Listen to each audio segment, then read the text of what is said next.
Hello बच्चों, today we will discuss some important questions on the point of view of board examination, right? तो कुछ question मैंने important choose किए हैं जिसकी हमें प्रिपरेशन करना है. The first question is the perimeter of a circular protector is 36 centimeter, right? Find its diameter. It means we have a protector और इस प्रोटेक्टर का हमें क्या गिवन है, इस प्रोटेक्टर का हमें पेरीमीटर गिवन है. Perimeter is 36 centimetre. तो बच्चों पहले हमें ये समझना है कि इस प्रोटेक्टर का पेरीमीटर होगा क्या. इस प्रोटेक्टर का पेरीमीटर होगा इसकी बाउंड्री, प्रोटेक्टर की बाउंड्री. तो बाउंड्री में क्या क्या आता है बच्चों? बाउंड्री में आता है इसकी सेमी सर्कुलर आर्क, राइट, और दूसरे बाउंड्री में आता है इसका डायामीटर. तो जब ये हमें पेरीमीटर गिवन है तो हम इसकी अगर पूरा हम बाउंड्री लेंगे तो हमारी पूरी बाउंड्री होगी 2 पाई आर. बट अगर हम इसकी सिर्फ हाफ बाउंड्री कंसीडर करेंगे तब 2 पाई आर का हम कितना कर देंगे बच्चों?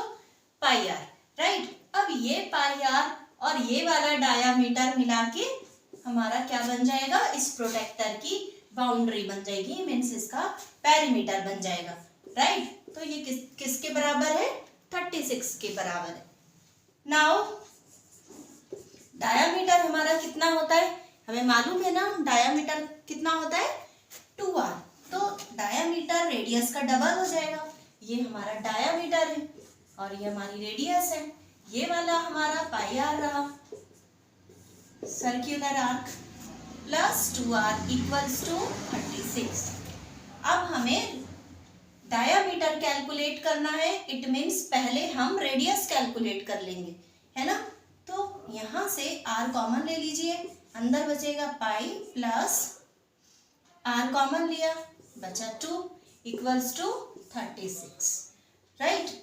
Then r would be 36 upon pi plus 2. हमें कैलकुलेट करना है diameter. Then diameter is twice of radius, so it would be twice of 36 upon pi plus 2. So what is your answer? Your answer is 72 upon pi plus 2. This is our answer. अब बच्चों एक और question है जो कि काफी important question है. If Sn is 5n square plus 3n, यहाँ हमें क्या दिया हुआ है बच्चों? Sum of n terms. Sn is 5n square plus 3n, then its nth term is, तब आपको nth term इसका कैलकुलेट करना है. ठीक है, आपको पता है nth term कौन सा होता है? nth term होता है an, है ना. और हमें गिवन क्या है? हमें गिवन है Sn equals to 5n square plus 3n. अब हम कैसे कैलकुलेट करेंगे बच्चों? क्वेश्चन की सही अप्रोच जानना बहुत जरूरी होती है. मीन्स के उस क्वेश्चन को हमें करना कैसे है. हमेशा याद रखो जब भी Sn n में दिया हुआ होगा तो always put the value of n equals to 1, then 2, then 3 like this. तो this will give us the sum of S1 लोगे तो 1 टर्म का सम मिलेगा. फिर ऐसे ही आप जब S2 कैलकुलेट करोगे तो 2 टर्म्स का सम मिलेगा. Then you will calculate S3, then आपको 3 टर्म्स का सम मिलेगा, है ना. तो चलो यहाँ पे हम n की वैल्यू कितनी पुट करते हैं. Suppose we are putting n equals to 1, तब हमें S1 मिलेगा और वो होगा 5 इंटू 1 का square plus 3 into 1. This give 5 plus 3, 5 plus 3 8. Calculation आप खुद देखिएगा. 8 आ गया हमारा S1, राइट. अब आप क्या करो, n की वैल्यू 2 पुट कर दो. पुटिंग n इक्वल्स टू 2, तब हमारा S2 आएगा. S2 n की प्लेस पर हमने 2 पुट कर दिया, 2 स्क्वायर प्लस 3 इंटू n की प्लेस पर फिर हमने 2 पुट कर दिया. ये हो गया 5 into 2 square gives 4 plus 3 2s are 6, 5 4s are 20 plus 6 26. This is our S2. अब आप S3 कैलकुलेट कर लीजिए. S3 कितना आएगा? Directly I am doing. S3 is 5 into 3 square 9 plus 3 into 3. 5 9s are 45 plus 3 3s are 9. 9 5 14 4 carry 1 1 4 5 54. तो हमारे पास आ गया S1 8, S2 26 and S3 54. अब हम क्या करेंगे बच्चों कि S1 S2 S3 यहाँ नोट कर लेंगे, है ना. S1 हो जाएगा हमारा 8, S2 हमारा हो जाएगा 26 और S3 हमारा हो गया कितना 54. राइट. अब हमको देखना है कि हम इससे एपी कैसे बनाएंगे. हमारी एपी बनेगी, S1 का मीनिंग होता है सम ऑफ A1, एक टर्म का सम, है ना. और S2 का मतलब हुआ sum of two terms A1 plus A2. ऐसे ही S3 का मीनिंग हुआ sum of three terms A1 A2 A3. तो ये तीनों का सम हमारा S3, ये दोनों का सम हमारा S2 और ये एक का सम हमारा S1. तो अगर हम S2 में से S1 माइनस कर दें, S2 माइनस S1 कर दें, है ना. तो S2 हमारा A1 प्लस A2 है, A1 प्लस A2 है, और माइनस क्या किया हमने A1 किया. तो जब आप A1 माइनस करोगे तो A1 से A1 कैंसिल हो गया, कितना बचा आपके पास A2. तो जब भी आप S2 में से S1 माइनस करोगे आपको क्या मिलेगा बच्चों, आपको मिलेगा A2. तो आप इस S2 में से माइनस कर दीजिए 26 में से 8, तो A2 आ जाएगा 26 माइनस 8, कितना आ गया 18. तो हमारे पास A2 आया 18 और जो S1 था वही हमारा A1 है, वो कितना है 8. ठीक है. अब हम क्या करेंगे, S3 में से S1 माइनस करेंगे.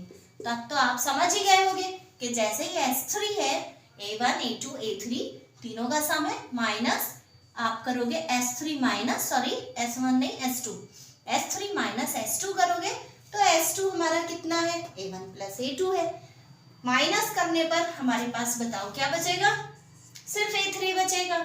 S3 54 माइनस, अब हमने S2 माइनस किया तो कितना 26, माइनस कर दीजिए 8 4 माइनस 2 इट गिव्स 2 28. तो हमारे पास तीन टर्म आ गए, पहला आ गया A1, दूसरा आ गया A2, तीसरा आ गया A3. अब हम इसको भी नोट कर लेंगे. ठीक है, मैं ये रब किए दे रही हूं. पहला टर्म हमारा A1 है 8, दूसरा टर्म हमारा A2 है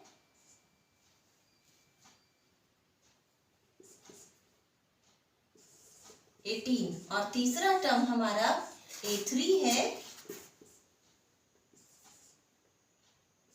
28 एंड सो ऑन. ऐसे हमारे पास और भी टर्म्स आ सकते हैं. तो इसमें आपके पास फर्स्ट टर्म आ गया 8, और अगर हम डिफरेंस की बात करें, कॉमन डिफरेंस हम कैसे कैलकुलेट करते, A2 में से हम A1 माइनस करते या A3 में से हम A2 माइनस करते. तो यहाँ पे A2 में से A1 माइनस कर दीजिए. ठीक है, तो कितना आएगा 18 माइनस 8, 18 माइनस 8 ये आ जाएगा 10. तो हमारे पास डिफरेंस आ गया 10 और हमारे पास A आ गया 8. अब आपको पता है आप कोई भी टर्म कैलकुलेट कर सकते हो. यहाँ हमें इस क्वेश्चन में कौन सा टर्म कैलकुलेट करना है, nth टर्म.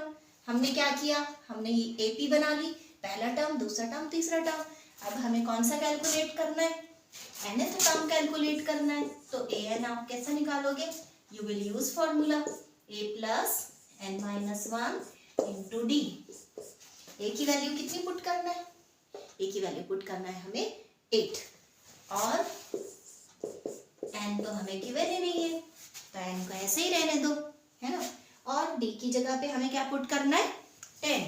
तो यहाँ हमने d की प्लेस पर 10 रख दिया. 8 plus 10n minus 10. Multiply this 10 by the bracket. 8 minus 10 will give us minus 2. तो हमारा क्या आ गया nth टर्म 10n-2। तो इन सारे ऑप्शंस में से हमारा सी वाला क्या है 10n-2। This is our answer, right. Now children, take another question. The question is, if A whose vertices are 6, 2 and B is another vertex 4, 2 and C is the third vertex whose coordinates are 6, 4. So let us take the three coordinates A, B and this we have C. The coordinate of point A is 6, 2. The coordinate of B is 4, 2. And the coordinate of C is 6, 4. These are, we have three coordinates. Now, these are the vertices of triangle ABC. Then the length of the median through C. We have to calculate the length of the median through C. तो जब हम C के through median बनाएंगे तो हमें A B side के mid point से median draw करनी पड़ेगी, ठीक है ना। तो ए और बी का हमें मिड पॉइंट फाइंड करना है। पहले तो ए और बी का mid point, let us suppose we have this one as d. तो डी के कोऑर्डिनेट फाइंड करने के लिए डी मिड पॉइंट है बच्चों, और ए और बी हमारे एंड पॉइंट्स हैं, है ना। डी ए और बी का मिड पॉइंट हुआ, तो हम मिड पॉइंट के कैसे निकालते, डी हमारा हो जाएगा, डी के लिए x1 plus x2 upon 2 and y1 plus y2 upon 2. This gives the mid point coordinates of AB. तो हमारा x1 क्या हुआ, ये हमारा x1 हुआ और ये हमारा y1 हुआ, है ना। और बच्चों ये हमारा x2 हुआ और ये वाला हमारा y2 हुआ। अब हम क्या करेंगे, हमें इस x का मिड पॉइंट, ये d है ना, ये चाहिए। तो इसके लिए हम पहले x ऑर्डिनेट फाइंड करेंगे। कैसे करेंगे, x1 प्लस x2 अपॉन 2। तो x1 यहाँ कितना है 6 और x2 कितना है 4। तो हमने x1 रख लिया 6 plus then x2 is what 4 upon 2. Now take y1, y1 is 2 plus then y2 is 2 also upon 2. ये हमारे मिड पॉइंट के कोऑर्डिनेट आ गए, 6 plus 4 10 upon 2 and 2 plus 2 4 upon 2।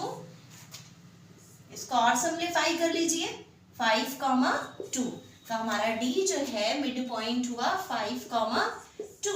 अब हमने क्या किया बच्चों, ये जो A और B था ना, इसके हमने मिड पॉइंट फाइंड कर लिया, ठीक। 5 और 2, 5, 2 हमारा मिड पॉइंट आ गया। अब हमें क्या फाइंड करना है, क्वेश्चन में गिवन है length of the median through C। तो जो लेंथ ऑफ द मीडियन है वो कौन सी वाली होगी, हमारी CD मीडियन होगी, है ना। C पॉइंट हमें दे रखा है 6, 4।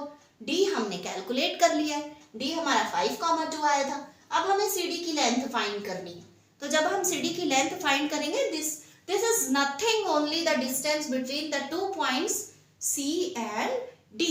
C कितना, C हमारा है 6, 4 और D कितना आया था हमारा 5, 2। तो अब हम कैलकुलेट कर सकते हैं ना इसके बीच की डिस्टेंस फॉर्मूले से। क्या होता है हमारा distance formula, suppose this is x1 y1 and this is x2 y2। तब हम डिस्टेंस फॉर्मूला कैसे लिखते हैं, d equals to under root करते हैं यहाँ पर, लेकिन मैं यहाँ d स्क्वायर लिख ले रही हूँ ताकि हमें स्क्वायर रूट नहीं लगाना पड़े। d square equals to x1 minus x2 means the difference of x1 and x2 whole square plus y1 minus y2 whole square, है ना। अब हम इसमें वैल्यूज पुट कर देंगे, ठीक है। तो आई डोंट हैव स्पेस, मैं इसको रब किए दे रही हूँ।